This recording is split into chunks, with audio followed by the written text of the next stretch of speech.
Que a graça de Jesus possa tocar a sua vida, possa tocar o seu coração. É um prazer tão grande estarmos juntos aqui para meditarmos um pouco mais na palavra de Deus. A nossa oração é sempre que o Espírito da graça esteja presente conosco aqui nesse momento, porque sem Ele nós nada podemos fazer, não é mesmo? Eu quero convidar você a abrir comigo a sua Bíblia, caso você tenha essa disponibilidade, no livro de 2 Samuel.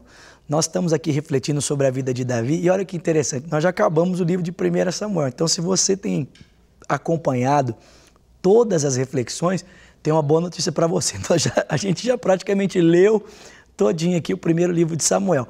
Se você não leu nenhum livro da Bíblia esse ano, então pelo menos você já leu 1 Samuel, né? Porque fomos citando aqui todos os textos, ou pelo menos os principais textos aqui, que ajudam a gente a perceber uma cronologia na história desse homem chamado Davi, um homem segundo o coração de Deus. Mas aqui em 1 Samuel capítulo 2, o texto bíblico vai nos contar uma história muito interessante. 1 Samuel capítulo 2, o texto diz: passado algum tempo, Davi perguntou ao Senhor: devo ir a uma das cidades de Judá? E o Senhor respondeu que sim. E Davi perguntou: para qual?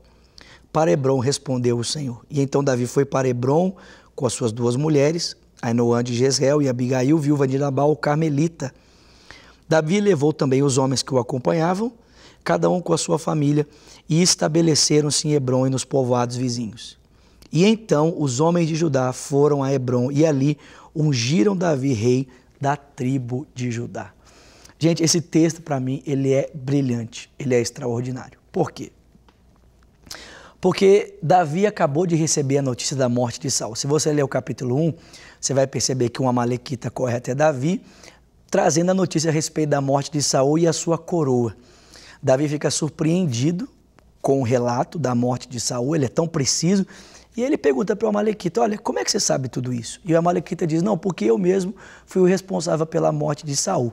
Talvez esse homem pensasse que ao trazer a notícia e ao dizer: olha, Davi, eu eliminei o seu inimigo, o que te atrapalhava de ascender ao trono foi responsabilidade minha, tá? Eu o eliminei.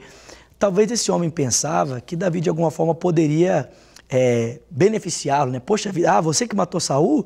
Cara, muito obrigado, você tirou do meu caminho, né, esse bloqueio, essa pessoa, então agora estou livre para assumir o trono, então muito obrigado, vou te trazer aqui alguns benefícios. Mas foi o contrário.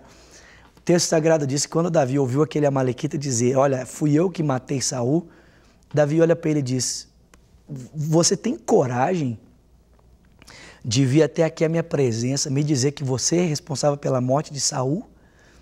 Você tem coragem de me dizer que você matou o rei? E o texto diz que Davi então pede aos seus homens para que matem aquele amalequita, dizendo: olha, você é responsável pela sua morte, porque você veio até mim confessando o assassinato do homem que o Senhor ungiu.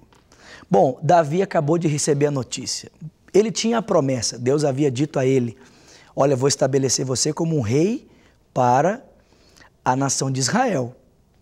E a única coisa que o impedia de ser rei era exatamente Saul, que era o rei que havia sido ungido antes dele e que o Senhor havia retirado a unção e o deposto.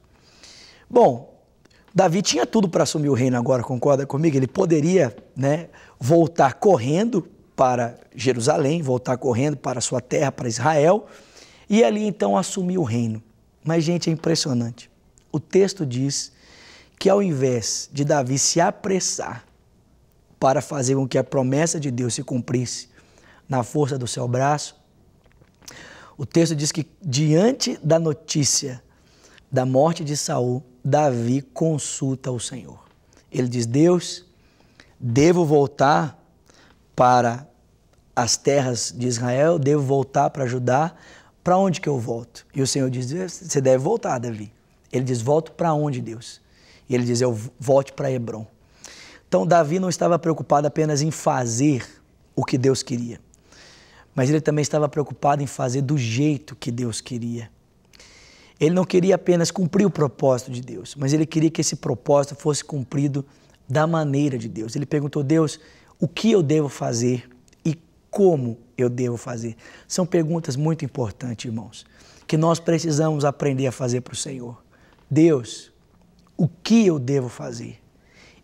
como eu devo fazer? São perguntas importantíssimas, irmãos, que nós precisamos fazer a Deus. A pergunta é, como é que Davi aprendeu a ser tão paciente? Como é que Davi aprendeu tanto a descansar em Deus, né? E a consultar o Senhor? Não era ele que tinha sido intempestivo há pouco tempo atrás, por causa da sua segurança, e havia ido para a terra dos filisteus? Onde é que Davi aprendeu essa temperança? Onde é que Davi aprendeu essa paciência, irmãos? Ele não apenas está preocupado com o jeito de Deus, está preocupado também da forma como Deus quer que a sua vontade seja realizada.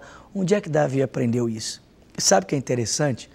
É que o texto bíblico vai dizer para mim e para você que a gente aprende a paciência, a gente aprende a temperança. Sabe aonde? A gente aprende a temperança e a paciência no tempo do sofrimento. A gente aprende a esperança, a paciência, no momento em que a gente sofre. Tem textos que mostram isso para mim e para você de forma muito clara. Você quer ver? Em Romanos capítulo 5, olha o que o apóstolo Paulo diz sobre essa questão do sofrimento relacionado ao tempo de espera, à esperança. Olha só. Romanos capítulo 5, verso 3, Paulo diz: não só isso, mas também nos gloriamos nas tribulações, porque nós sabemos que a tribulação, ela produz em nós perseverança. A palavra poderia ser também aqui paciência. E a perseverança, um caráter aprovado, e o caráter aprovado, a esperança. E a esperança não nos decepciona, porque o amor de Deus foi derramado em nosso coração pelo Espírito que nos foi outorgado. Então, olha que coisa sensacional. O Paulo diz para mim e para você que o sofrimento é nas mãos de Deus uma ferramenta que Deus usa para treinar o nosso caráter no sentido da perseverança, da paciência, de aprendermos a esperar nele, de esperarmos por ele sobre o que fazer e como devemos fazer. Então, talvez você esteja passando por adversidades. É claro, João 16:33 diz: tenho-vos dito essas coisas para que tenhais paz, porque no mundo tereis aflições. Então, tem de bom ânimo, porque eu venci o mundo, disse Jesus. Eu sei que por lutas todos nós estamos passando. A pergunta é, o que elas estão nos ensinando? O que é que nós estamos aprendendo em meio ao sofrimento? Nós estamos aprendendo a lamúria? Estamos aprendendo a murmuração, o descontentamento, a incredulidade, como os israelitas no deserto? Ou nós estamos aprendendo a perseverança, que produz a esperança, que produz um caráter aprovado, porque o amor de Deus foi derramado em nosso coração pelo Espírito? O que é que nós estamos aprendendo? Davi, por meio daquilo que sofreu, ele aprendeu a descansar no Senhor.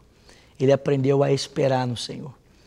E a minha oração é para que nesse dia, por meio das lutas e das adversidades, que Deus nos ensine a esperarmos nele, para que a gente aprenda com ele sobre o que devemos fazer e como devemos fazer. Nós não precisamos nos apressar para fazermos com que a promessa de Deus se cumpra da nossa forma. Não, nós podemos esperar no Senhor, podemos descansar. Nós não precisamos meter o pé pelas mãos, nós podemos descansar e esperarmos em Deus.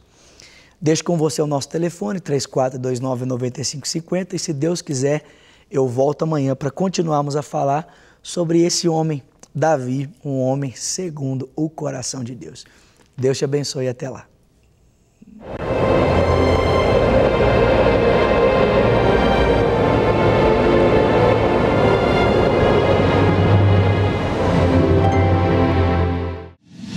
Para receber todas as novidades do canal, inscreva-se e, se curtir o vídeo, clique em gostei. Aproveite para acompanhar a Rede Super nas redes sociais.